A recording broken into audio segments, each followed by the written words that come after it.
Sejam bem-vindos ao Pod Geek. Estamos apresentando O Último Desejo, a saga do bruxo Geralt de Rivia, de Andrzej Sapkowski. Tradução: Thomas Bersinski. Capítulo 2: O Bruxo. Anos mais tarde, diziam que aquele homem veio do norte, do Portão dos Cordoeiros. Chegou a pé, conduzindo seu cavalo pelas rédeas. Já era tarde, as barracas dos cordoeiros e celeiros estavam fechadas e a ruazinha deserta. Fazia calor, mas o homem carregava uma pesada cabra preta sobre os ombros. Chamava a atenção. Parou diante da estalagem o velho Naracorte e ficou por um momento ouvindo o burburinho. Àquela hora, como de costume, o lugar estava cheio. O desconhecido não entrou.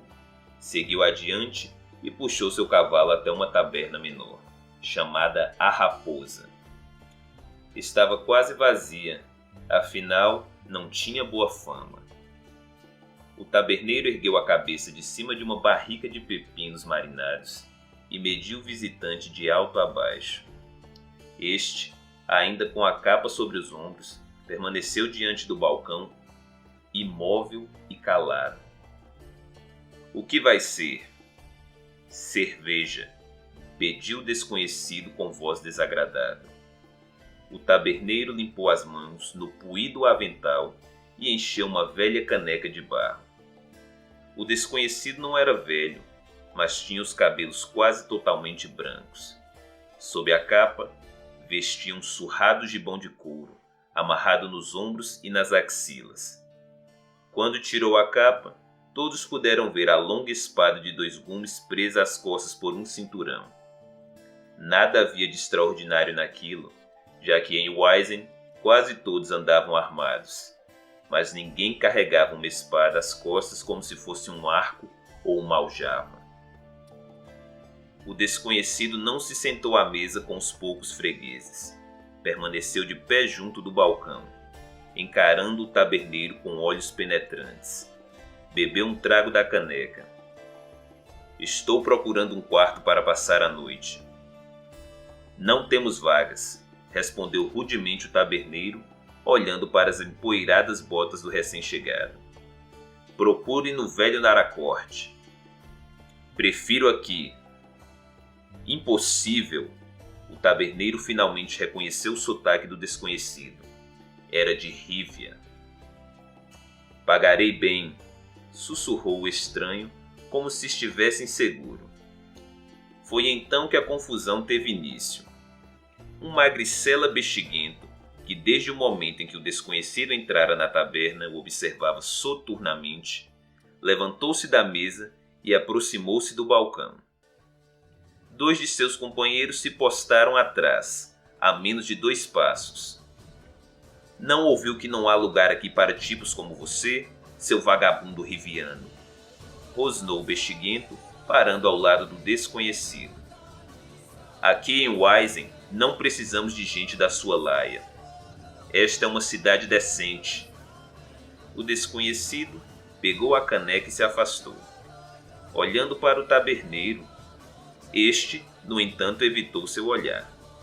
Nem lhe passava pela cabeça sair em defesa de um riviano.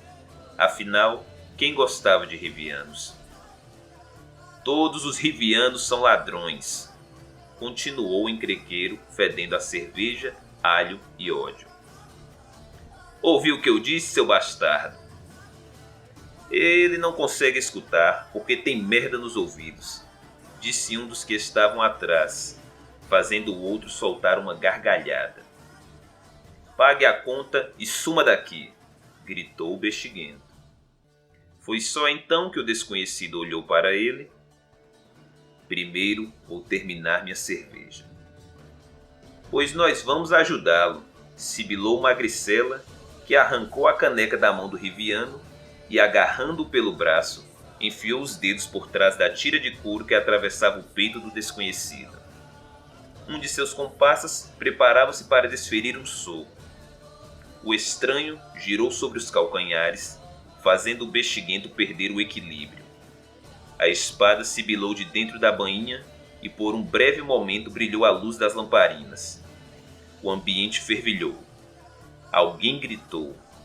Um dos fregueses se precipitou para fora. Uma cadeira desabou e recipientes de barro estilhaçaram. O taberneiro, com lábios trêmulos, ficou olhando para o horrivelmente destroçado rosto do bexiguento, que, desprendendo aos poucos os dedos da beira do balcão, deslizou para baixo, sumindo como se estivesse se afogando. Os outros dois jaziam no chão, um deles imóvel, o outro se agitando convulsivamente no meio de uma poça escura, cada vez maior. Um fino e histérico grito feminino soou no ar, parecendo perfurar os ouvidos. O taberneiro, tremendo feito vara verde, começou a vomitar. O desconhecido recuou até a parede, em posição de defesa.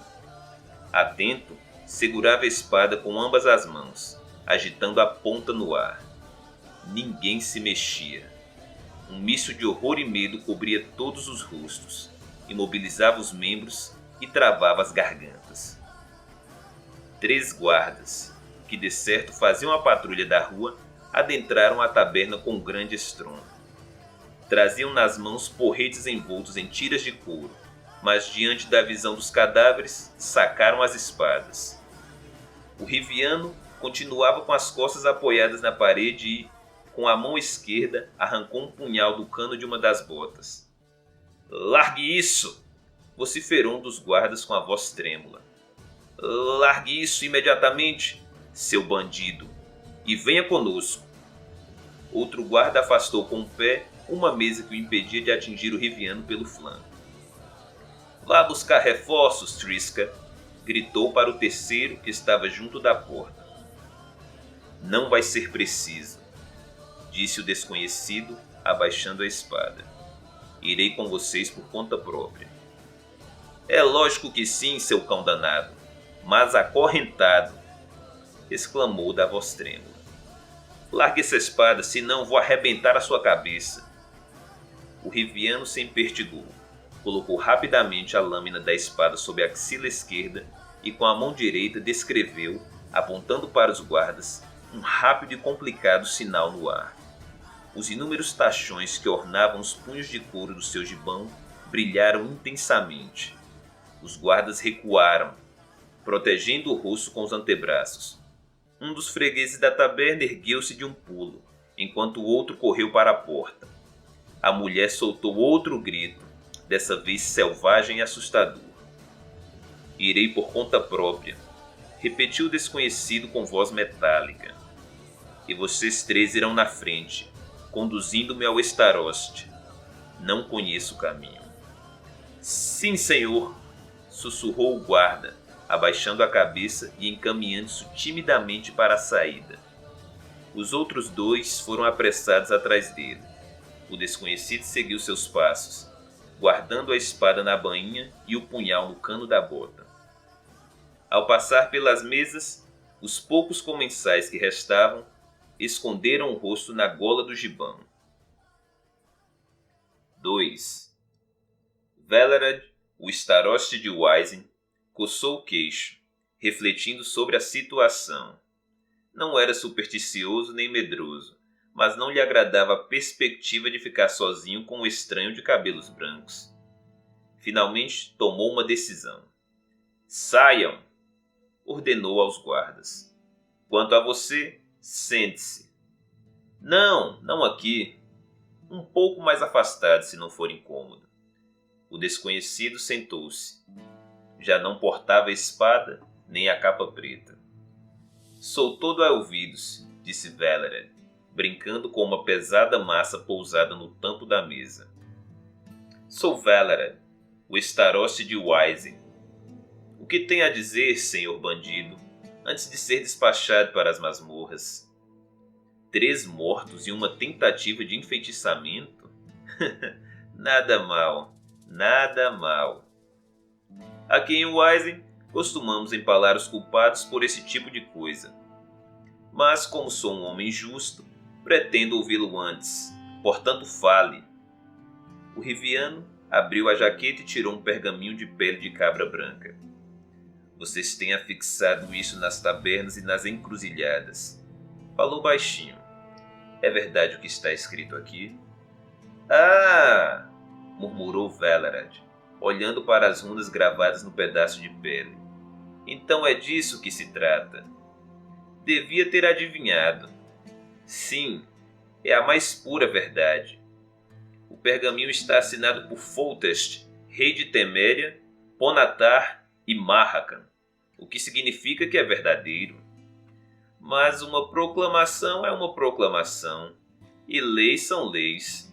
Meu papel aqui em Wisen é fazer com que as leis sejam cumpridas, e não vou permitir que pessoas sejam assassinadas sem mais nem menos. Deu para entender? O Riviano assentiu com a cabeça, demonstrando que entendera. Valerad resfolegou furiosamente. Você tem a divisa de bruxo? Indagou. O desconhecido voltou a enfiar a mão na jaqueta, dessa vez retirando um medalhão redondo pendurado numa corrente de prata. Nele estava gravada a cabeça de um lobo com as presas arreganhadas. E você tem nome? Pode ser qualquer um. Não estou perguntando por curiosidade, mas para facilitar a nossa conversa. Meu nome é Geralt. Pois que seja, Geralt. De Rívia, como deduz por seu sotaque. De Rívia. Sabe de uma coisa, Geralt? Não se envolva nesse assunto, disse Valerad, batendo com a mão na proclamação. É um caso bastante sério. Muitos já tentaram. Isso, meu irmãozinho, não é o mesmo que arrebentar a cabeça de um par de patifes. Estou ciente disso. É minha profissão, senhor Starost. Na proclamação está escrito 3.000 ducados de recompensa. 3.000, confirmou Valerad de boca cheia. E mais a mão da princesa, segundo dizem por aí, embora nosso amado Foltest não tenha acrescentado isso à proclamação. Não estou interessado na princesa, falou calmamente Geralt, sentado imóvel, com as mãos sobre os joelhos. O importante é o que está escrito. 3.000 ducados. Ah, que tempos! Suspirou Starost. Que tempos desgraçados, meu senhor! Há apenas 20 anos, quem poderia imaginar, mesmo estando embriagado, que pudessem existir tais profissões? Bruxos, assassinos errantes de basiliscos, caçadores ambulantes de dragões e demos dos pântanos? Diga-me, Geralt, sua profissão permite beber cerveja? Certamente. Valerad bateu palmas. Cerveja! Gritou. Quanto a você, Geralt, achegue-se. A cerveja estava fria e espumosa. Vivemos em tempos asquerosos, monologava Valerad, beberricando de sua caneca. Circulam por aí todos os tipos de imundícies. Em Marrakan, nas montanhas, pululam bobolacos. Nas florestas, costumávamos ouvir o uivo dos lobos. E agora? Agora só se vêem espectros, bosqueolos, lobisomens e outros seres estranhos. Nos vilarejos, ondinas e carpideiras raptam criancinhas. Já levaram mais de uma centena delas. Doenças das quais nunca se ouviu falar graçam por toda parte. É de arrepiar. E para completar o quadro, ainda por cima isto, empurrou o pergaminho pela tampa da mesa. Não é de se estranhar, Geralt, que haja tanta demanda por seus serviços. E quanto a essa proclamação, senhor Starost? Geralt ergueu a cabeça. O senhor conhece mais detalhes? Valerad recostou-se na cadeira e entrelaçou as mãos sobre a barriga. Detalhes, você indaga? É lógico que conheço.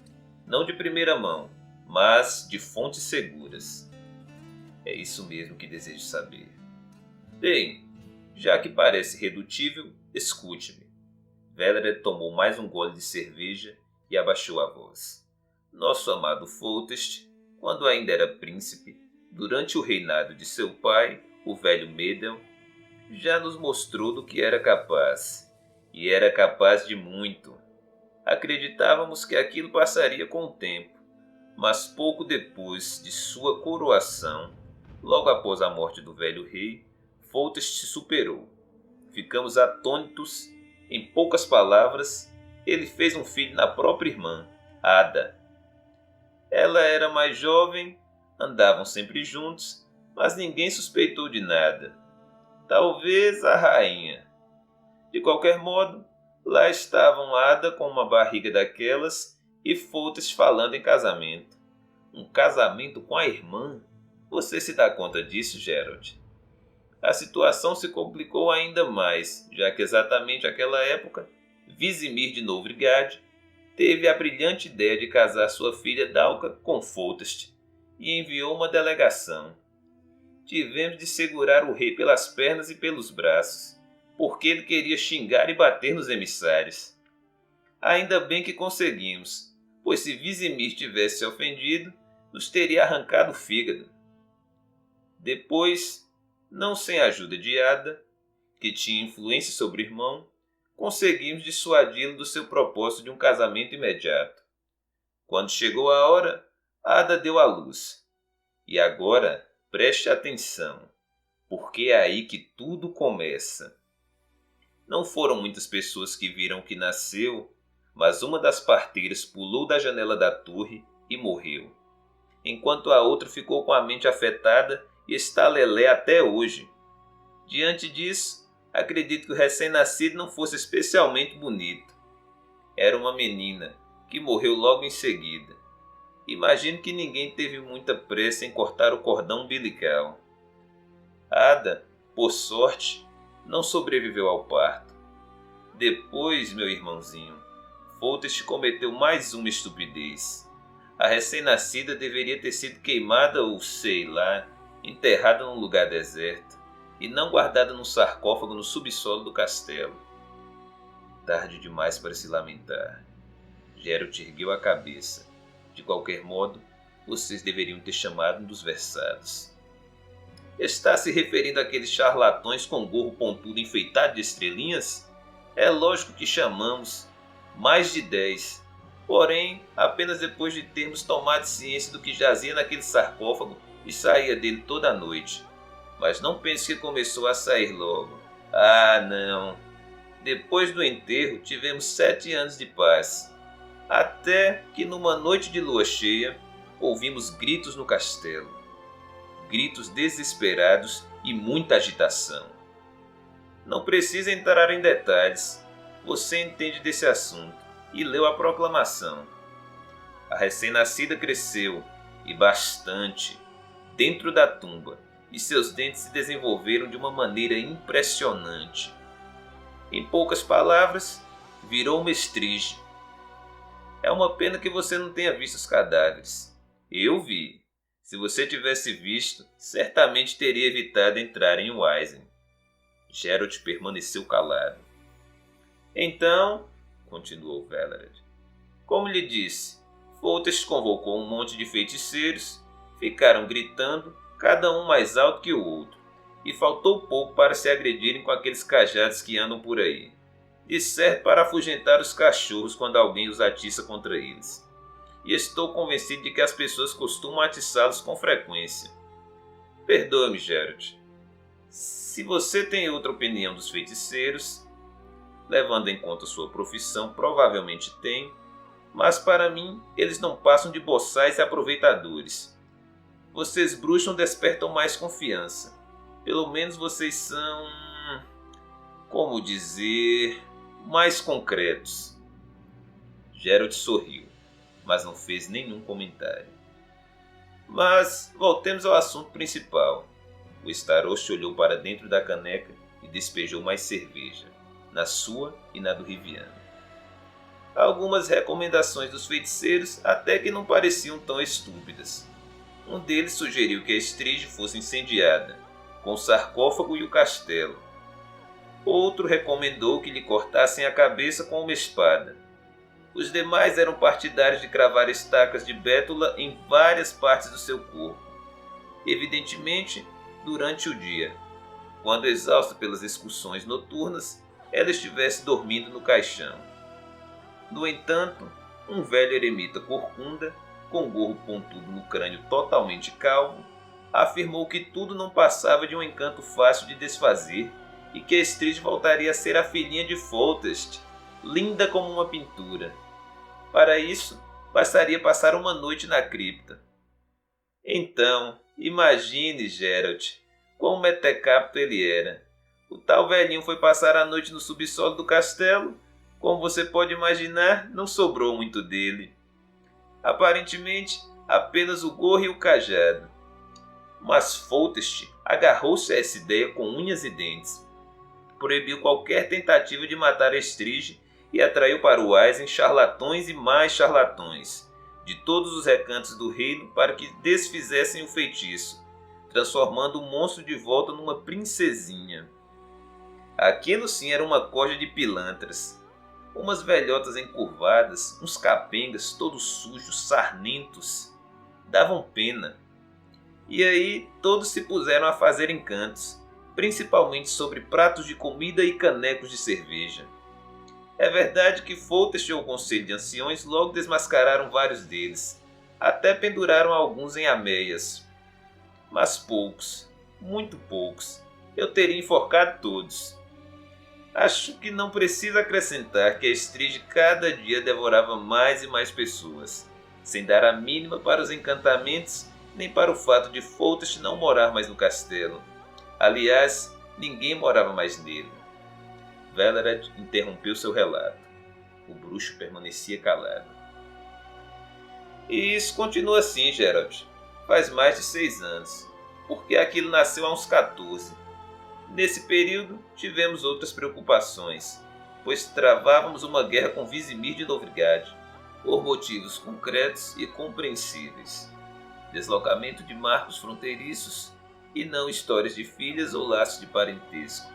Foltest, diga-se de passagem, começa a falar em matrimônio e examina os relatos enviados aos reinos vizinhos, em vez de atirá-los na latrina como antes. Apesar disso, volta e meia é tomado por um novo excesso e despacha cavaleiros à procura de outros feiticeiros. Prometeu uma recompensa de 3.000 ducados, com o que atraiu para cá todo tipo de destrambelhados, cavaleiros andantes e até um pastorzinho, um idiota conhecido em toda a região, que descansa em paz. Enquanto isso, a Estrid vai muito bem, obrigado. Só que de vez em quando come alguém. Dá para se acostumar. Quanto a esses heróis que tentam desenfeitiçá-la, temos a vantagem de a besta saciar a fome com eles e não precisar vagar para fora dos muros do castelo. E Foltest tem um castelo novo, bem bonito. Durante todos esses anos, Geralt ergueu a cabeça. Em mais de 6 anos ninguém conseguiu resolver o problema. Pois é, ninguém. Velerid lançou um olhar penetrante ao bruxo. Porque, ao que tudo indica, o problema é insolúvel, e temos de nos conformar com isso. Estou me referindo a Foltest, nosso benévolo e amado senhor, que continua afixando essas proclamações em todas as encruzilhadas. No entanto, o número de voluntários vem diminuindo consideravelmente. Faz pouco tempo apareceu um, mas ele queria receber os 3.000 com antecedência. Diante disso, nós o enfiamos num saco e jogamos no lago. Não faltam trapaceiros. Não faltam. Na verdade, há muitos, concordou Starost sem tirar os olhos do bruxo. Por isso, quando for ao castelo, não peça pagamento antecipado. Isto é, se você for realmente. Irei. Bem, é um assunto seu. Mas não se esqueça de meu conselho. E já que estamos falando da sua recompensa, ultimamente tem circulado rumores sobre a segunda parte. E cheguei a mencionar a você. A mão da princesa.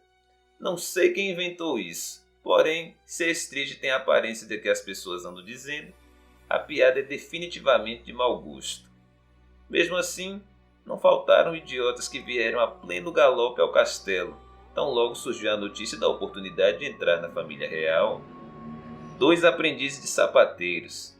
Por que os sapateiros são tão estúpidos, Geralt? Não sei. E bruxos, Sr. Starost. Apareceram alguns? Como não? Vários. Quando eram informados de que a Estrid deveria ser desenfeitiçada e não morta, davam de ombros e iam embora. É em parte por isso que cresceu meu respeito pelos bruxos, Geralt. Houve um, mais jovem do que você, cujo nome não consigo lembrar, se é que ele se identificou. Este, bem que tentou. E nossa vampiresca princesa espalhou suas tripas por uma área equivalente à meia distância percorrida por uma flecha disparada de um arco. Geralt meneou a cabeça. E ele foi o único. Houve mais um. Velered interrompeu a frase, mas Geralt não o apressou. Sim, disse finalmente o Starost. Houve mais um. No começo, quando Foltest o ameaçou com a forca caso matasse ou ferisse a Estrige, ele soltou uma gargalhada e se apressou para partir. Só que depois, Velered abaixou ainda mais a voz e quase sussurrando inclinou-se sobre a mesa. Depois ele acabou aceitando a tarefa. Saiba, Geralt, que aqui em Wisen temos homens de bem, alguns ocupando altos postos administrativos, a quem repugna essa história inteira. Circula o boato de que esses homens tiveram um encontro secreto com tal bruxo para convencê-lo a deixar os escrúpulos de lado e, em vez de tentar qualquer tipo de exorcismo, simplesmente matar a Estrige, dizendo ao rei que os feitiços não funcionaram e que sua filhinha havia caído das escadas, ou seja, que ocorrera um acidente de trabalho. O rei, evidentemente, ficaria furioso, mas ele não pagaria um ducado sequer de uma recompensa. O pícaro bruxo respondeu que, se era para não receber, então eles mesmos deveriam enfrentar a Estrige. E aí o que pudemos fazer? Cotizamo-nos, pechinchamos, mas não deu em nada. Geralt ergueu as sobrancelhas. Em nada, repito. O bruxo não quis fazer o trabalho logo na primeira noite. Ficou rondando o castelo, perambulando pelos arredores. Por fim, como dizem, viu a Estrige, certamente em ação, pois a besta não sai da cripta apenas para esticar as pernas. Viu-a e sumiu na mesma noite. Nem se despediu. Geralt contorceu os lábios numa expressão que provavelmente deveria ser um sorriso. E esses homens de bem, começou. Devem ter guardado aquele dinheiro, não? Os bruxos não costumam cobrar adiantado. Claro, respondeu Velered. É lógico que guardaram. E aquele boato não fazia alusão à quantia envolvida? Velered exibiu um sorriso malandro. Uns dizem que era de 800. Geralt fez um movimento de negação com a cabeça. Já outros, murmurou Starost, falam de 1000. O que não é muito, considerando que os boatos costumam exagerar em tudo. Afinal, o rei está oferecendo 3000. Não se esqueça da prometida, ironizou Velered. Mas de que estamos falando? É óbvio que você jamais receberá aqueles 3000. Por que é óbvio? Velered desferiu um soco no tampo da mesa. Geralt, não estrague a imagem que eu tenho dos bruxos. Isso está durando há mais de 6 anos. A Estrige acaba com meia centena de pessoas por ano. É verdade que ultimamente menos, porque todos se mantêm longe do castelo. Não, meu irmão. Eu já vi muitos encantamentos e acredito, claro, que só até certo ponto, em magos e bruxos. Mas a tal história de desenfeitiçamento não passa de uma bobagem que germinou na cabeça daquele velho corcunda, que endoidou de uma vez por causa da comida de eremitas. Um disparate em que ninguém acredita. Ninguém exceto Foltest. Não, Geralt. Ada deu à luz a uma Estrige por ter dormido com o próprio irmão. Essa é a verdade e não há nada que possa ajudar. Ela come as pessoas como todas as Estriges e a única solução é matá-la. De maneira simples e normal. Escute. Há cerca de 2 anos um dragão andava devorando as ovelhas de Broncos de um buraco no cu do mundo, perto de Marracan. Eles formaram um grupo e mataram o bicho a pauladas. Nem sequer acharam que deveria jactar-se do feito. Nós aqui em Wisen aguardamos por um milagre e nos entrincheiramos em casa das noites de lua cheia, ou amarramos criminosos a estacas diante do castelo, esperando que a besta se sacie com eles e retorne à sua tumba. Não deixa de ser um método prático, sorriu o bruxo. E a criminalidade diminuiu? Nem um pouco. Como se chega ao novo castelo? Vou levá-lo pessoalmente até lá. E quanto à proposta dos homens de bem? Senhor Starost, disse Geralt, Para que se apressar? Existe a probabilidade de ocorrer um acidente durante meu trabalho, independentemente da minha intenção. Nesse caso, os homens de bem deveriam pensar em uma forma de me proteger da fúria do rei e preparar os 1.500 ducados mencionados no boato. Eu falei 1.000. Não, Sr. Valered, retrucou o bruxo com determinação. Aquele a quem vocês ofereceram 1.000 ducados fugiu assim que viu a Estrige e nem chegou a barganhar, o que significa que o risco é superior a 1.000. Será superior a 1.500? Veremos. É claro que vou me despedir antes de ir embora. Valered coçou a cabeça. Que tal 1.200? Não, Sr. Starost. O trabalho não é fácil. O rei oferece 3.000. E eu tenho de dizer que às vezes desenfeitiçar é mais fácil do que matar. Afinal, se matar Estrige fosse tão fácil, algum de meus predecessores o teria feito. Ou você acha que eles se deixaram matar só por medo do rei? Que seja, irmãozinho. Valered meneou sombriamente a cabeça. Estamos combinados. Mas quando você estiver diante do rei, aconselho de todo o coração que não dê um pio sobre a possibilidade de um acidente de trabalho. 3. Foltest era esbelto e tinha rosto bonito. Bonito até demais. O bruxo avaliou que ele ainda não completara 40 anos. Estava sentado numa cadeira de braços em forma de anão esculpido em madeira escura, com as pernas estendidas na direção de uma lareira junto da qual se aqueciam 2 cães. Do lado dele, sentado sobre uma arca, encontrava-se um homem mais velho, barbado e de compleição robusta. Atrás do rei, de pé, havia mais uma pessoa, ricamente vestida e com feições orgulhosas, um magnata. Um bruxo de Rívia? Falou o rei, após um momento de silêncio que se seguiu ao discurso introdutório de Valered. Sim, majestade, anuiu Geralt, fazendo uma reverência. O que fez encarnecer tanto seus cabelos? Excesso de feitiçarias? Posso ver que você não é velho.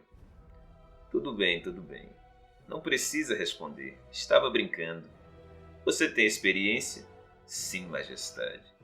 Pois me fale dela. Geralt fez uma reverência ainda mais profunda. Vossa Majestade deve estar ciente de que nosso código de conduta não nos permite falar sobre o que fazemos. É um código muito conveniente, senhor bruxo. Muito conveniente. Mas assim, sem entrar em detalhes, você já teve algo a ver com seres das trevas? Sim. E com vampiros e lixes? Sim. Foltest hesitou por um momento. E com estriges? Geralt ergueu a cabeça e fixou o rei diretamente nos olhos. Também. Foltest desviou o olhar. Valered! Chamou. As ordens de Vossa Majestade. Você o pôs a par de todos os detalhes? Sim, Majestade. Ele afirma que a princesa pode ser desenfeitiçada. Sei disso há muito tempo. De que modo, senhor bruxo? Ah, é verdade. Já me esquecia. O tal código. Muito bem. Apenas uma pequena advertência. Estiveram aqui vários bruxos. Valered, você lhe contou? Ótimo. E foi por eles que eu soube que sua especialidade é mais a de matar do que de desenfeitiçar. Quero que saiba que isso está fora de cogitação. Se cair um só fio da cabeça de minha filha, a sua vai parar no cepo. Isso é tudo. Ostrich e o senhor Sigelin, deverão ficar aqui e lhe dar todas as informações de que necessitar. É costume dos bruxos fazerem muitas perguntas. Deem comida a ele e o façam dormir no castelo. Não querem que fique vagando pelas tabernas. O rei levantou-se, assoviou para os cães e encaminhou-se à saída, fazendo esvoaçar a palha que cobria o piso do aposento. Chegando à porta, virou-se e disse: Se você conseguir, bruxo, a recompensa será sua. Talvez eu até acrescente algo a ela, caso faça um bom trabalho. Obviamente, o boato sobre a responsabilidade de se casar com a princesa não contém um pingo de verdade. Ou você acredita que eu daria a mão de minha filha ao primeiro vagabundo que passasse por aqui? Não, majestade, não acredito. Muito bem. Isso mostra que você é inteligente. Foltest saiu, fechando a porta atrás de si. Velered e o magnata, que até aquele momento tinham se mantido de pé, imediatamente sentaram-se à mesa. O Staroste sorveu o resto do vinho da taça real, olhou dentro do cântaro e soltou um palavrão. Ostrit, que ocupou o lugar do rei, ficou olhando para o bruxo com o senho franzido, alisando com as mãos os braços esculpidos da cadeira. O barbudo Sigilin fez um gesto para Geralt. Sente-se, senhor bruxo, sente-se. Já vão servir o jantar. Sobre o que o senhor queria conversar, acho que o Staroste Velered já lhe disse tudo o que poderia ser dito. Conheço-o bem. Sei que se ele pecou, foi mais por excesso do que por falta de detalhes. Tenho algumas perguntas. Pois então faça. O Staroste me contou que após o aparecimento da Estrige, o rei convocou muitos versados. É verdade, mas nunca use o termo Estrige. Fale sempre princesa. Dessa maneira, você diminuirá o risco de cometer esse erro na presença do rei e o de todas as complicações daí resultantes. Entre os versados, havia alguns conhecidos, famosos. Havia, tanto àquela altura como agora. Não me lembro dos nomes. E o Sr. Ostrit? Também não me lembro, respondeu este. Mas sei que alguns deles desfrutavam de fama e reconhecimento. Falou-se muito sobre isso. E eles concordavam com a tese de que o feitiço poderia ser desfeito. Longe disso, sorriu Sigilin. Discordavam em tudo. Uns afirmavam que poderia ser desfeito, que seria algo relativamente simples, sem a necessidade de habilidades mágicas. Pelo que entendi, bastaria alguém passar uma noite, desde o pôr do sol até o terceiro canto do galo, no subsolo do castelo, junto do sarcófago.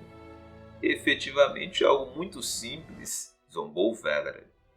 Gostaria de ouvir uma descrição da princesa. Valerie ergueu-se de um pulo. A princesa tem o aspecto de uma estrige, gritou. A mais estrigenta das estriges de que ouviu falar. Sua Alteza Real, a maldita filha bastarda do rei, mede 4 covados. Lembra uma barrica de cerveja. Tem uma bocarra que vai de orelha a orelha e é cheia de dentes afiados como estiletes. Olhos vermelhos e cabelos ruivos. Seus braços tão compridos que chegam até o chão. São providos de garras como as de um lince. Espanta-me o fato de ainda não termos começado a enviar seu retrato às cortes vizinhas. A princesa, que a peste negra a sufoque, já tem 14 anos e está mais do que na hora de casá-la com um príncipe qualquer. Acalme-se, Staroste, pediu Ostrid, franzindo o senho e olhando de esguela para a porta.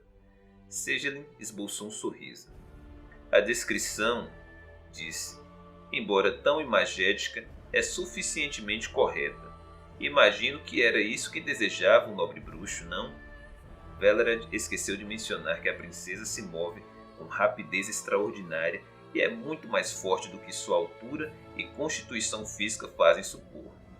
E o fato de ela ter 14 anos é uma verdade, se é que isso tem alguma importância.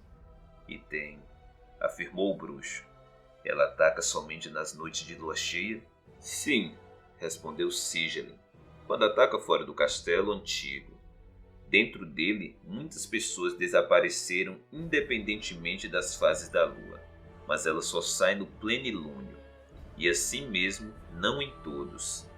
Teria havido pelo menos um ataque só durante o dia? Não, de dia não. Ela sempre devora suas vítimas. Velered cuspiu vigorosamente na palha. Irra! Isso é pergunta que se faça logo que vão servir o jantar, Geralt? Exclamou. Ela os devora, crava-lhe os dentes, come apenas uma parte ou os deixa inteiros, certamente dependendo do seu humor no momento. Arrancou a cabeça de um, estripou 2 e em outros deixou apenas os ossos. Filha da mãe! Tenha cuidado com o que fala, Velered, repreendeu com severidade Ostrid. Pode falar o que quiser sobre a Estrige, mas não ofenda a Ada em minha presença, apenas porque não tem coragem de fazê-la diante do rei. Houve alguém que sobreviveu ao ataque? Perguntou o bruxo. fingindo não ter percebido a explosão do magnata. Sigelin e Ostrid se entreolharam. Sim, respondeu o barbudo. Logo no início, há uns 6 anos, ela se atirou sobre 2 soldados que estavam de guarda da cripta. Um deles conseguiu fugir. E mais tarde, acrescentou Velred, houve o caso do moleiro que ela atacou fora dos muros da cidade. Estão lembrados? 4. No dia seguinte, já noite avançada, o moleiro foi trazido ao pequeno cômodo sobre a casa do guarda no qual fora alojado o bruxo. Acompanhava-o um guarda encapuzado. A conversa não trouxe grandes resultados. O moleiro estava apavorado, tartamudeava, gaguejava. Muito mais revelaram ao bruxo as suas cicatrizes. A Estrígia tinha uma impressionante abertura dos maxilares e dentes realmente afiados. Dentre eles, 4 caninos superiores, 2 de cada lado, muito longos. Suas garras eram com certeza mais afiadas que as de um lince, embora menos recurvadas. Aliás, foi exatamente graças a isso que o moleiro conseguiu escapar com vida. Concluindo seu exame, o bruxo fez sinal ao moleiro e ao guarda, indicando-lhes a saída. O guarda empurrou o camponês para fora do aposento e tirou o capuz. Era Foltest, em pessoa. Sente-se. Não precisa se levantar, disse o rei. Esta visita não é oficial. Ficou satisfeito com a entrevista? Soube que esteve no castelo antigo pela manhã. Sim, majestade. E quando pretende agir? Faltam 4 dias para o plenilúnio. Agirei logo depois. Quer ter tempo para observá-la antes? Não, mas a princesa estará menos ágil. A Estrígia, mestre. A Estrígia. Não percamos tempo com a diplomacia. Só mais tarde a Estrígia voltará a ser princesa.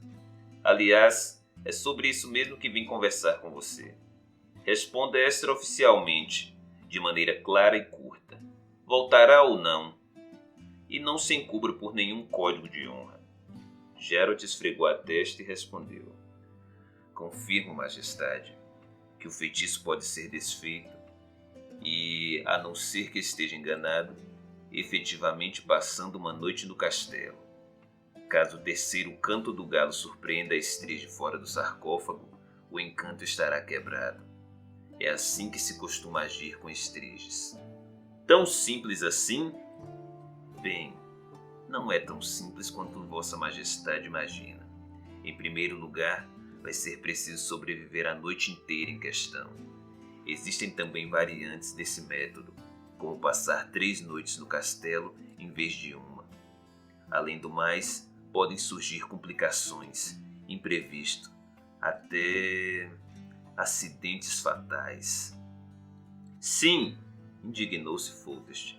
Algumas pessoas não se cansam de me falar disso. Segundo elas, o monstro deve ser morto, por ser um caso incurável.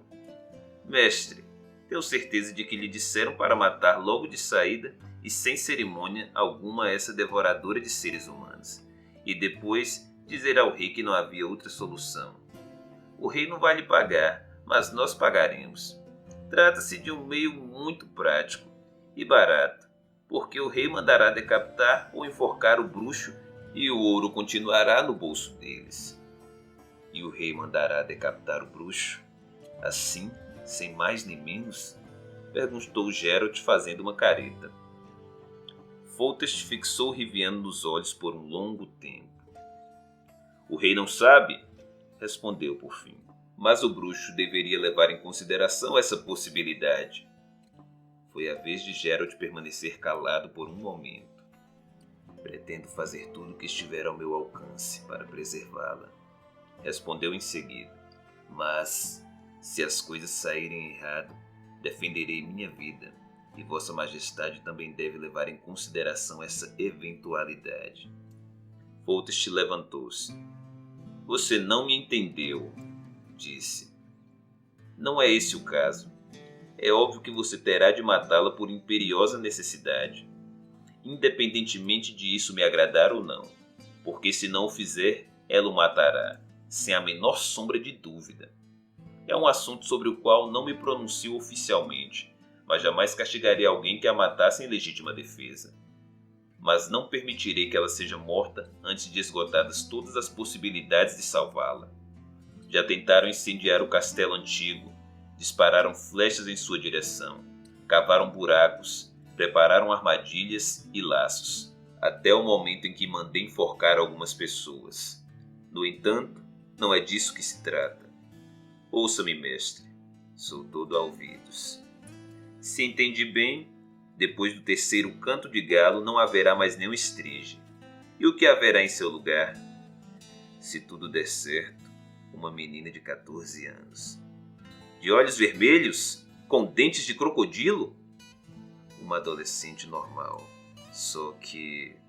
Continue! Normal fisicamente. E quanto ao aspecto psíquico? Cada dia um balde de sangue para o café da manhã? A coxa de uma donzela? Não. Psiquicamente, é difícil colocar isso em palavras. Creio que ela estará no nível de uma criança de 3 a 4 anos. Vai precisar de cuidados especiais por bastante tempo. Isso está claro, mas outra coisa me preocupa. O quê? Que aquilo possa reaparecer mais tarde. O bruxo permaneceu calado.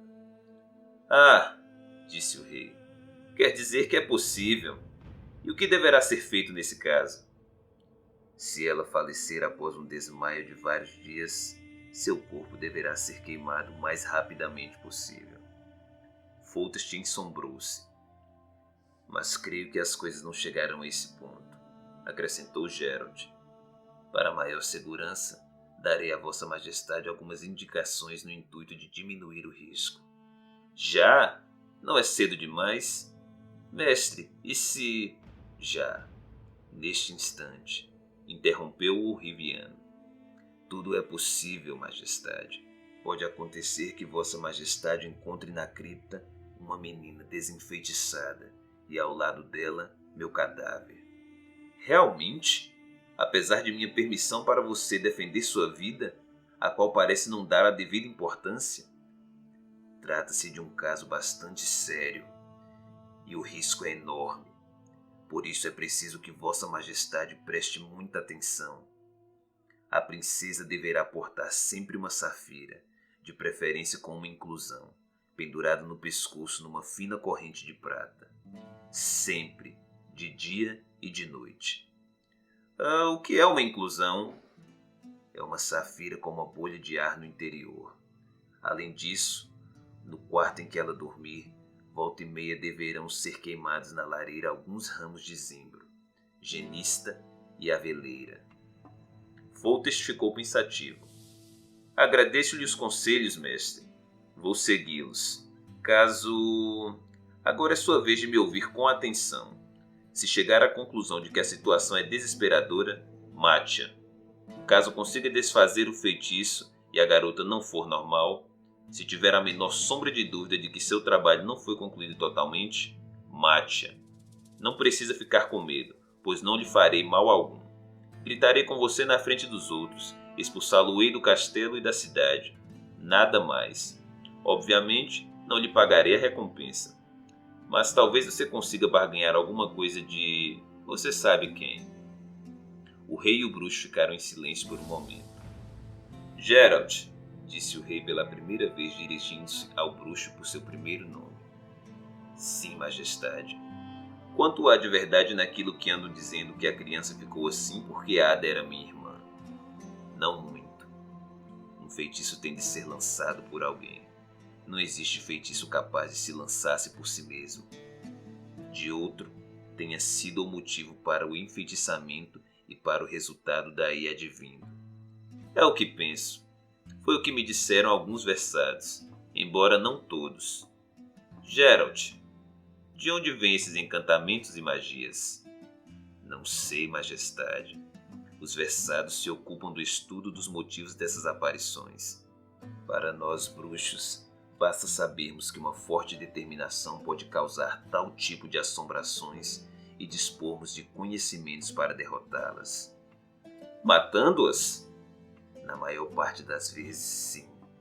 Aliás, é para isso que somos pagos mais frequentemente. São poucos os que nos contratam para quebrarmos feitiços. Em regra, as pessoas querem apenas se proteger de uma ameaça. No entanto, se o monstro tem seres humanos pesando em sua consciência, então um desejo de vingança poderá vir a fazer parte do jogo. O rei se levantou, deu alguns passos para o aposento e parou diante da espada do bruxo pendurada na parede. Como esta?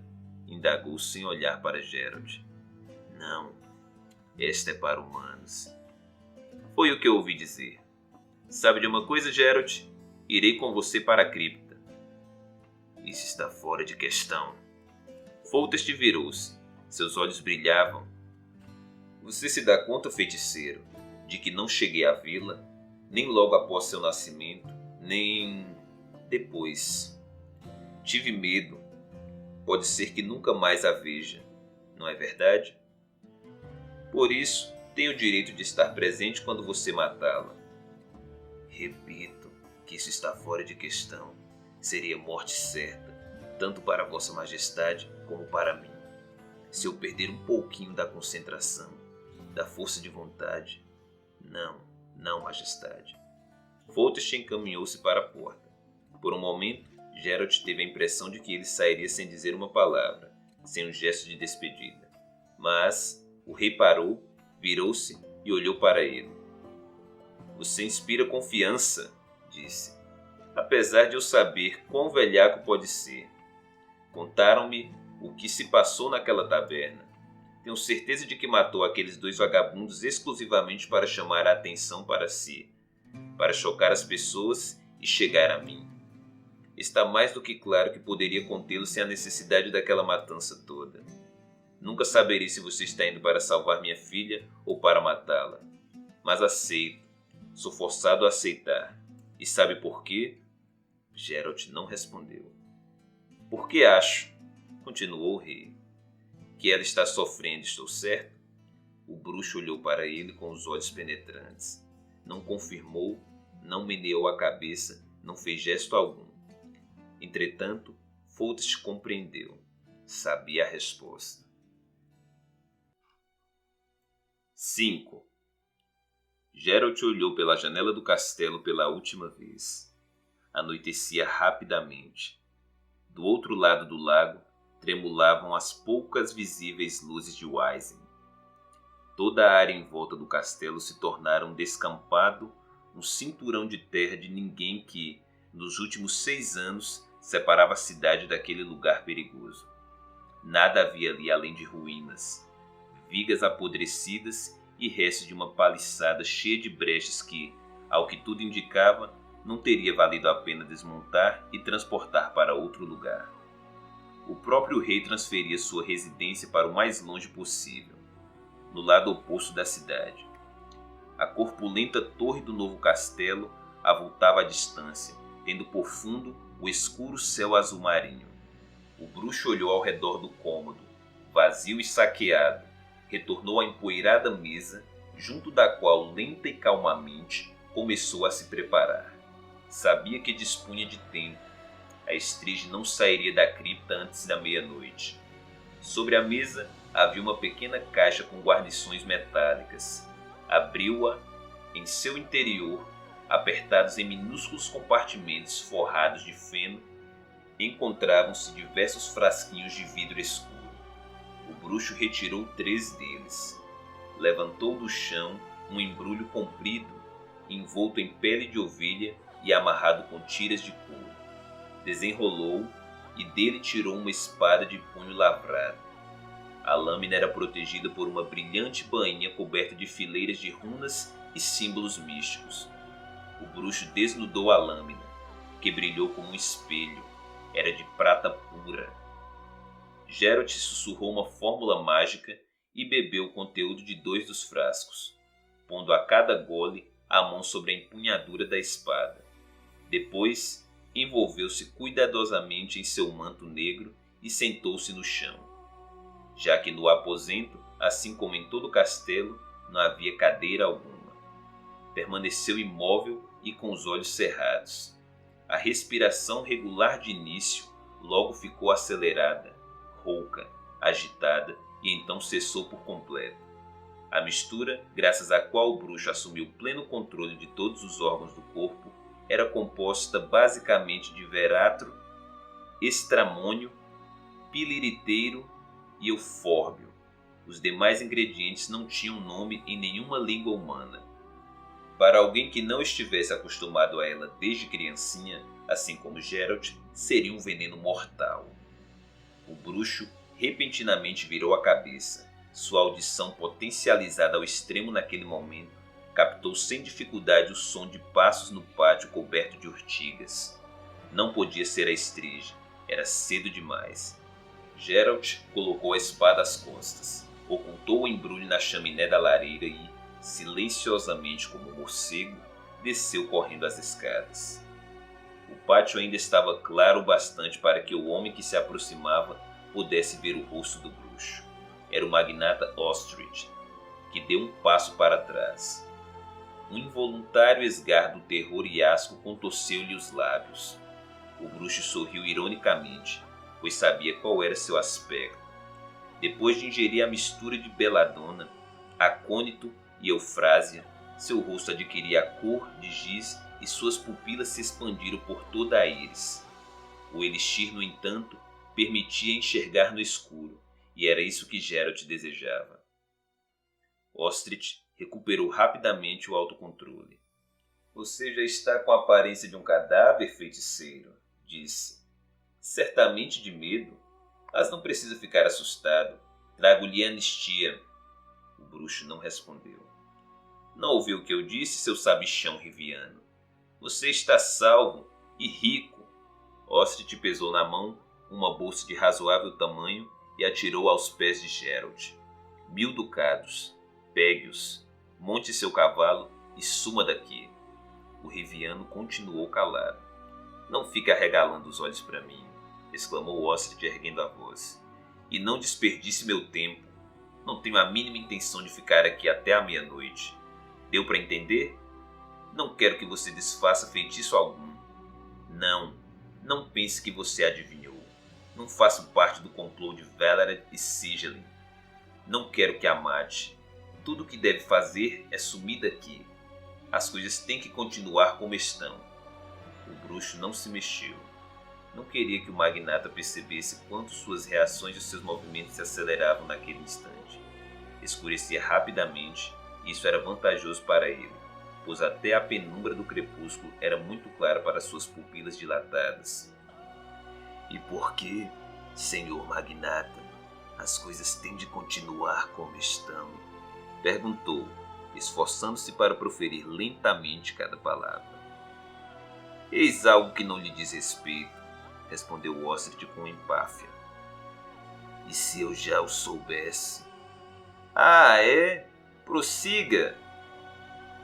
Não seria mais fácil destruir Foltest do trono se a Estrige ameaçasse ainda mais as pessoas e a loucura do rei desagradasse a todos, tanto os magnatas como o populacho? Vindo para cá, passei pela Redânia e por Novigrad. Comenta-se por lá que não faltam pessoas em Wyzim que consideram o rei Vizimir um libertador e um rei de verdade. Só que a mim, prezado senhor Ostrich, nada interessa. A política, nem a questão sucessória de tronos, tampouco golpes palacianos. Estou aqui para executar uma tarefa. Será que nunca ouviram falar do sentimento de obrigação ou de simples honestidade, de ética profissional? Não sabe a quem você está se dirigindo, seu vagabundo, exclamou Ostrich, colocando a mão no punho da espada. Basta! Não tenho o hábito de discutir com qualquer um. Quem é você para me falar de ética, de moral e de códigos de comportamento? Um João Ninguém que, assim que chega, mata 2 pessoas? Alguém que se curva em mesuras diante de Foltest, enquanto às suas costas barganha com Valered como um assassino de aluguel? E é você que se atreve a erguer a cabeça diante de mim? Quer bancar um versado? Um grande mago? Um feiticeiro? Você, um bruxo imundo? Suma daqui antes que eu lhe acerte as fuças com a lâmina de minha espada. O bruxo não se moveu, respondendo calmamente. É o senhor que vai sumir daqui, Sr. Ostrid. Está escurecendo. O magnata deu um passo para trás e sacou sua espada. Foi você que pediu por isso, feiticeiro. Vou matá-lo. De nada lhe servirão seus truques, pois disponho de uma pedra tartaruga. Geralt sorriu. A reputação do poder das pedras tartaruga, que não passavam de matérias minerais formadas pela ação das águas, de formato oval e com ranhuras na superfície, era tão disseminada quanto falsa. O bruxo, porém, não quis perder tempo com fórmulas mágicas, menos ainda em cruzar a lâmina de prata de sua espada com a de Ostrid. Esquivou-se dos movimentos giratórios da arma do magnata e desferiu-lhe um golpe na testa com o punho da manga adornado de tachões de prata. 6. Ostrid recuperou os sentidos em pouco tempo. Olhou em volta, na mais completa escuridão, e notou que estava amarrado. Não podia ver Geralt parado a seu lado, mas deu-se conta de onde se encontrava e soltou um horripilante grito de terror. Cale-se, senão você vai atraí-lo antes do tempo, ordenou-lhe o bruxo. Seu assassino maldito, onde você está? Desate-me imediatamente, seu desgraçado. Você será enforcado por esse crime, filho de uma cadela. Cale a boca. Ostrid orfou pesadamente. Você vai me deixar aqui, assim, amarrado, para que ela me devore? Perguntou em voz mais baixa e murmurando em palavrão. Não, respondeu o bruxo. Vou soltá-lo, mas não agora. Seu canalha, sibilou o magnata. Para distrair a Estrige, Ostrid calou-se. Parou de se agitar e ficou deitado. Bruxo. Sim. É verdade que eu quis derrubar Foltest, e não fui o único. Mas apenas eu desejava sua morte. Queria que ele morresse em sofrimentos mais profundos, que perdesse a razão, que apodrecesse. E sabe por quê? Geralt permanecia calado. Porque eu amava a Ada, a irmã do rei, a amante do rei, a puta do rei. Eu estava apaixonado por ela. Bruxo, você ainda está aí? Estou.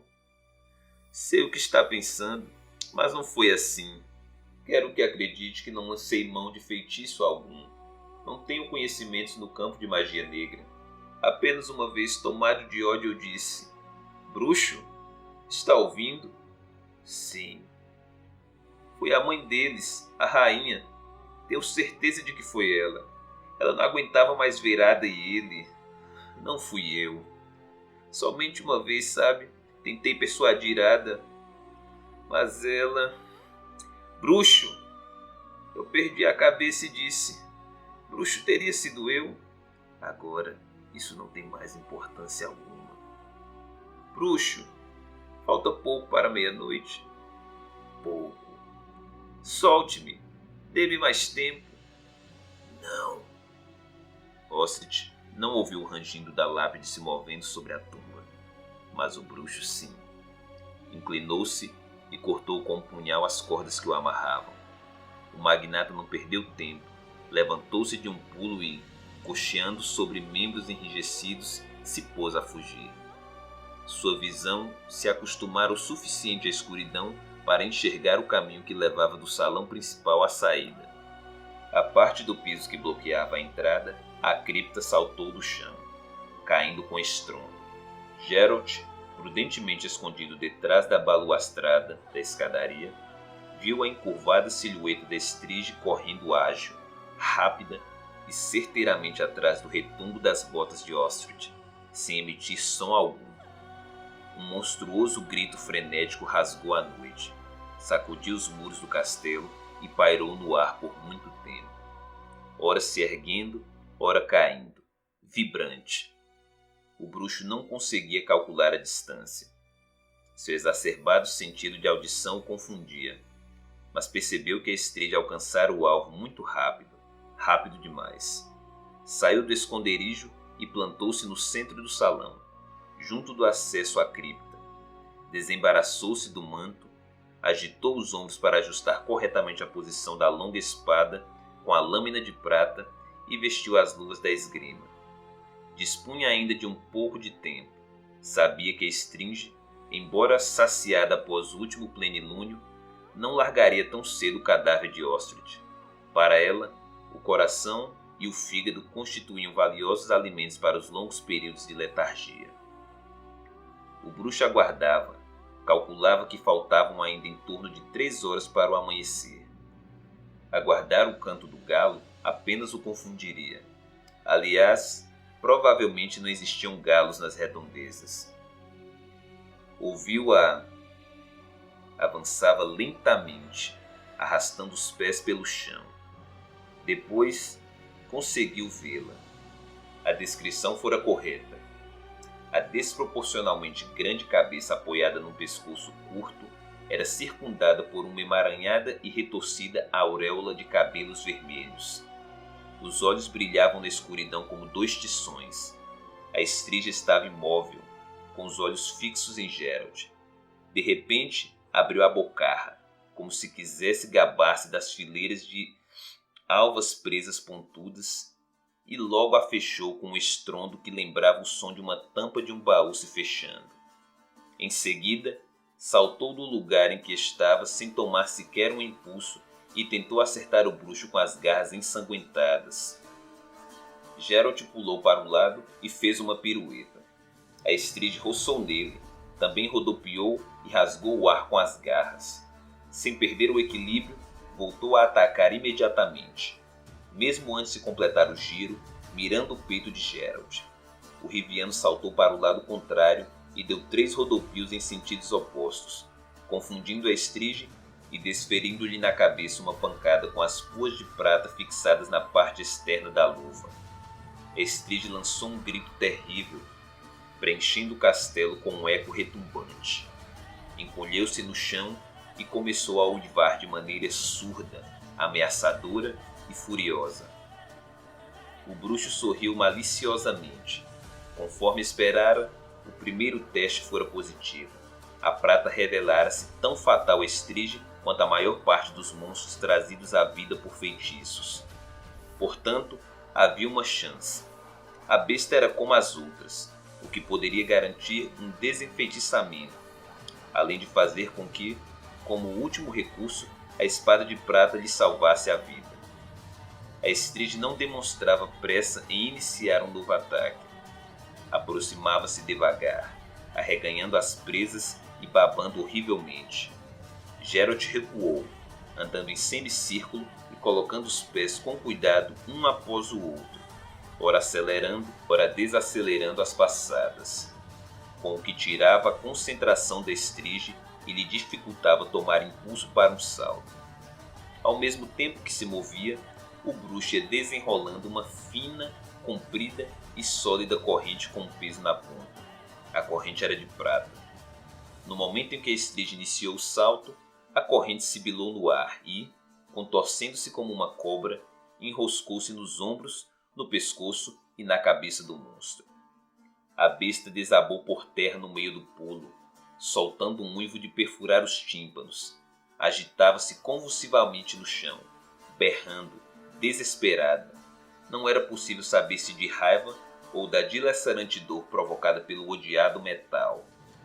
Geralt estava satisfeito. Se quisesse, não teria dificuldade em matá-la.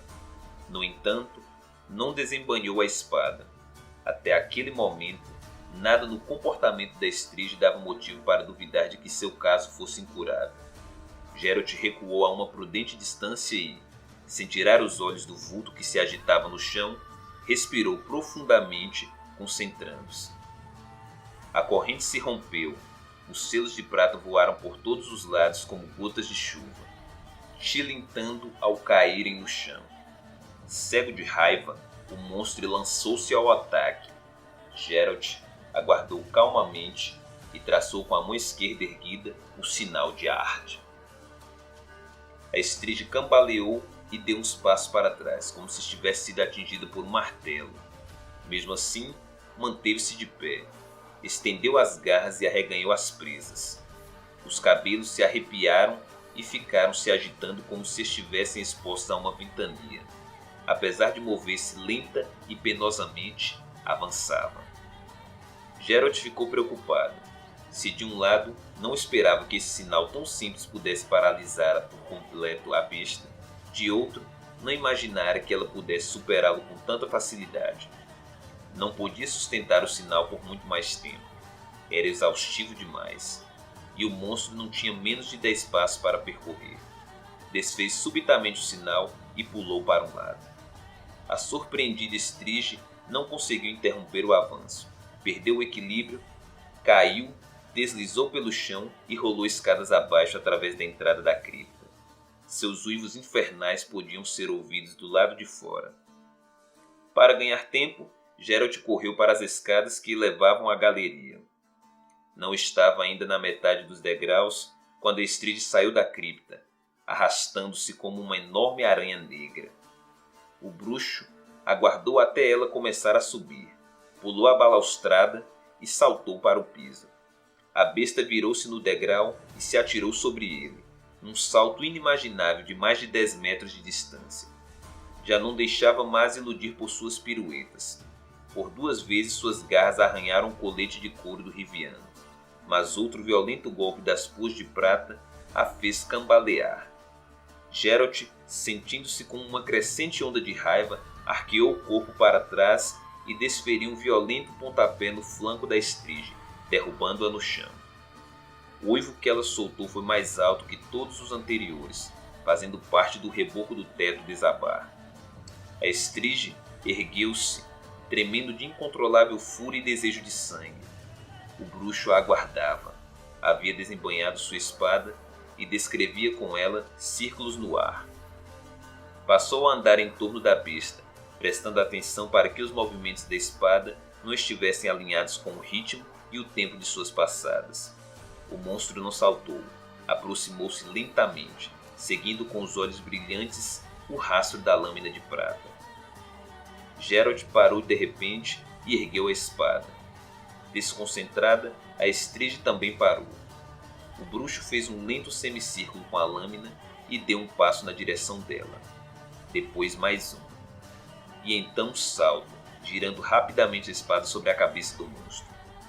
A Estrige se agachou e começou a recuar em zigue-zague. Geralt estava novamente próximo, a lâmina da espada cintilando. Nos olhos da besta surgiu um brilho maligno, e por entre suas presas cerradas saiu um som rouco. Continuou a arrastar-se para trás, movida pela concentrada força de raiva, maldade e violência que emanava daquele homem e atingia em ondas, infiltrando-se em seu cérebro e em suas entranhas. Apavorada, a ponto de sentir uma dor até então desconhecida, soltou um fino grunhido e, dando meia volta, saiu correndo desorientada para os labirínticos corredores do castelo. Geralt, sacudido por um violento tremor, ficou sozinho no centro do salão. Como demorou, pensou até aquela dança à beira do precipício. Aquele louco e macabro balé bélico chegar ao objetivo desejado. Permitir-lhe atingir a paridade psíquica com a sua oponente. Alcançar o mesmo nível de concentração, de força de vontade que transbordava da Estrige, daquela força de vontade maligna e doentia da qual ela surgia. O bruxo ficou arrepiado só de se lembrar do momento em que absorveu em si aquela carga de maldade, para usá-la como um espelho contra o monstro. Jamais se defrontara com tamanha concentração de ódio e loucura assassina, mesmo entre os basiliscos que gozavam da pior fama nesse quesito. Tanto melhor pensou ao se dirigir para a entrada da cripta, que mais parecia uma enorme poça negra no piso do salão. Tanto melhor, pois quanto maior a carga negativa que ele absorvera, mais violento fora o golpe sofrido pela Estrige. Isso lhe dava mais tempo para agir antes de a besta se recuperar do choque. O bruxo tinha dúvida se conseguiria fazer mais um esforço como aquele. O efeito dos elixires estava minguando e ainda faltava muito para o amanhecer. Se o monstro chegasse à cripta antes da aurora, todo o esforço teria sido em vão. Desceu as escadas. A cripta era pequena e continha 3 sarcófagos. O primeiro, logo à entrada, tinha a lápide aberta pela metade. Geralt pegou o terceiro frasco, sorveu seu conteúdo e entrou no sarcófago. Como esperava, era duplo, para mãe e filha. Cerrou a laje somente quando ouviu o urro da estige vindo de cima. Deitou-se ao lado do mumificado corpo de Ada e riscou o sinal de Irden na parte interna da lápide. Colocou sobre o peito a espada e uma pequena ampulheta com areia fosforescente. Cruzou os braços. Não ouvia mais os horripilantes gritos da besta retumbando pelo castelo. Aliás, parou de ouvir qualquer coisa, pois o cólquico e a celidônia começaram a fazer efeito. 7. Quando Geralt abriu os olhos, a areia na ampulheta já escorrera quase totalmente para a parte inferior, o que significava que sua letargia durara mais do que o devido. Aguçou os ouvidos e não ouviu som algum. Os sentidos haviam retornado ao estado normal. Empunhou a espada, murmurou uma fórmula mágica, passou a mão pela parte interna da laje que cobria o sarcófago e deslocou ligeiramente a lápide. Silêncio. Afastou a tampa um pouco mais, sentou-se e, segurando a arma em posição de defesa, ergueu a cabeça para fora da tumba.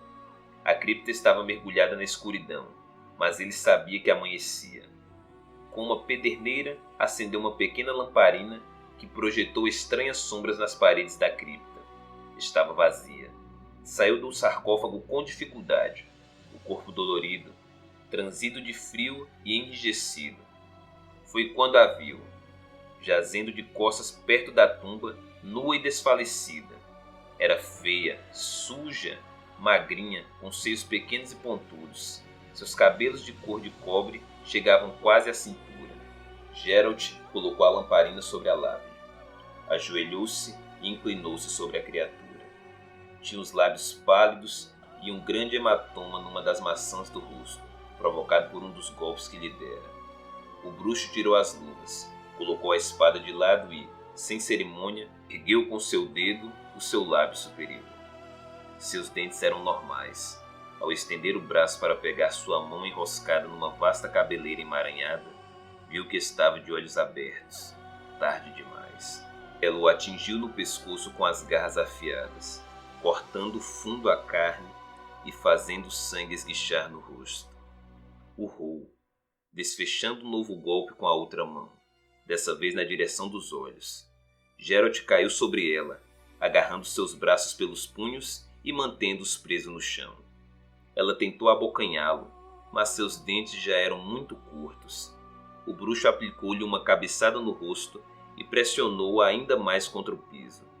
Ela não dispunha da mesma força de antes e ficou apenas se debatendo sobre seu peso, gritando e cuspindo o sangue que lhe escorria da boca. O sangue dele. O ferimento de Geralt era profundo e o sangue jorrava em profusão. Não havia tempo a perder. Ele praguejou e mordeu-a no pescoço junto da orelha. Deixou os dentes ali cravados até o momento em que os uivos desumanos se transformaram num agudo e desesperador grito, seguido de uma onda de soluços, o choro de uma brutalmente agredida garota de 14 anos.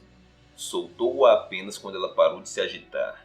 Ergueu-se, tirou uma tira de pano do bolso e apertou-a contra a ferida no pescoço. Tateou o piso até encontrar a espada. Encostou a ponta da lâmina na garganta da jovem desmaiada e lhe examinou a mão. As unhas estavam sujas, quebradas, ensanguentadas, mas normais. Completamente normais. Pela entrada da cripta, começavam a se derramar a acinzentada, úmida e grudenta tonalidade do amanhecer. Geralt dirigiu-se à escada, mas cambaleou e teve de sentar-se pesadamente no chão. O sangue encharcaram a tira de pano e agora fluía por dentro da sua manga, escorrendo para o chão. O bruxo abriu o gibão e se pôs a rasgar a camisa, transformando o tecido em ataduras, com as quais começou a envolver o pescoço. Sabendo que não dispunha de muito tempo, e que desmaiaria a qualquer momento, conseguiu e desmaiou. Do outro lado do lago de Wyzen, um galo, eriçando-se as penas na fresca umidade, cantou pela terceira vez. 8. A primeira coisa que ouviu a abrir os olhos foi a parede caiada e as vigas do teto do cômodo sobre a casa da guarda. Moveu a cabeça, fazendo uma careta de dor e soltando um gemido. Seu pescoço estava envolto num corativo sólido, feito de modo profissional. Permaneça deitado, feiticeiro, disse Valerie. Fique quietinho. Minha espada. Sim, sim. É óbvio que o mais importante de tudo é sua enfeitiçada espada de prata. Fique tranquila, ela está aqui. Tanto a espada como seus demais pertences, além de 3.000 ducados. Sim, sim, não precisa dizer nada. Eu sou um velho caduco e você um bruxo sábio. Foltest não se cansa de repetir isso nos últimos 2 dias. 2? Pois é, 2. Ela fez um estrago e tanto em você e em seu pescoço. Dava para ver tudo que havia lá dentro. Você perdeu muito sangue. Foi sorte termos corrido para o castelo logo após o terceiro canto do galo. Em Wyzen, ninguém conseguiu dormir naquela noite. Nem pôde imaginar a barulheira que vocês andaram fazendo por lá. Não cansa minha tagarelice? E a princesa? A princesa, bem, ela é como sonha em ser as princesas. É magra, meio abobada, chora sem parar e faz xixi na cama. Mas Foltest diz que isso vai mudar. Espero que não seja para pior. O que você acha, Geralt? O bruxo cerrou os olhos. Bem, já vou indo. Valerie levantou-se. Descanse. Mas antes que eu me vá, diga-me uma coisa. Por que você quis mordê-la até a morte? Hein, Geralt? O bruxo dormia.